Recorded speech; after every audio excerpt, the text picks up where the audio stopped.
9e jour de confinement. J'en ai marre, Ralph. J'ai fait que ça toute la journée. 8e jour sans école pour Inès et Cyrine. T'es sur mon compte là. Ouais, je sais.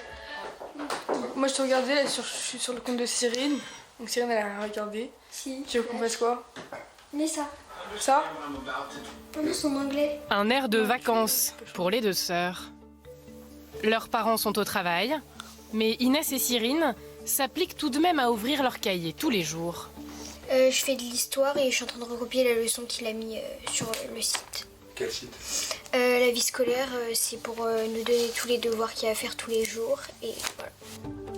La petite sœur s'isole dans la chambre. La grande s'installe un bureau dans le salon. Ça, c'est le rituel quotidien? Ouais. Bah, tous les matins, vers midi. Tous les matins vers midi? Bah, le temps de me réveiller et tout.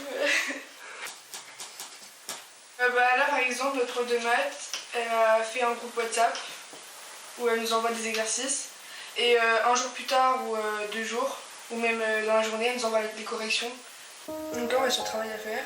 Les consignes arrivent Et, sur la WhatsApp, semaine, on a un peu du temps. par mail ou sur l'espace numérique du collège. Là, la prof des SVT, elle nous dit qu'elle nous fait un petit discours comme c'est la première semaine pour nous expliquer comment ça va se passer et tout.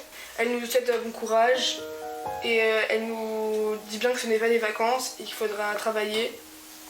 Inès est élève en 3e, elle doit passer le brevet à la fin de l'année. Alors les profs demandent beaucoup d'investissement. Dès qu'on a besoin d'eux, qu'on leur pose une question sur le groupe, ils nous répondent, ils nous font un grand texte pour nous expliquer. Enfin, c'est vraiment comme si on était en cours. Et c'est dur de suivre parce qu'en fait, ils ne s'arrêtent pas, les profs ils envoient.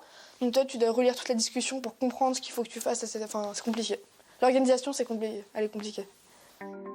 Comme Inès, 12 millions d'élèves en France doivent désormais travailler par Internet.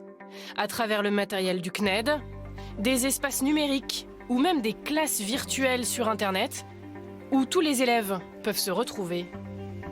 Mais la mise en place est parfois laborieuse, comme en témoigne cette prof de français en lycée. Là aujourd'hui, je découvre, ça fait 4 heures que je travaille sur comment faire un cours en classe virtuelle, comment tout maîtriser. Et ça prend beaucoup de temps, ça énerve, ça frustre. Alors je pense que la semaine prochaine, ça devrait être un peu plus rodé, mais que de temps perdu pour se mettre vraiment au travail. Sans compter les embouteillages sur Internet et certains élèves qui déjà ont décroché. J'ai réussi à garder 75% de mes élèves, certains ne répondent jamais, mais alors 75%, moi je suis ravie, puisque j'ai des collègues qui n'ont de nouvelles que de 7-8 élèves.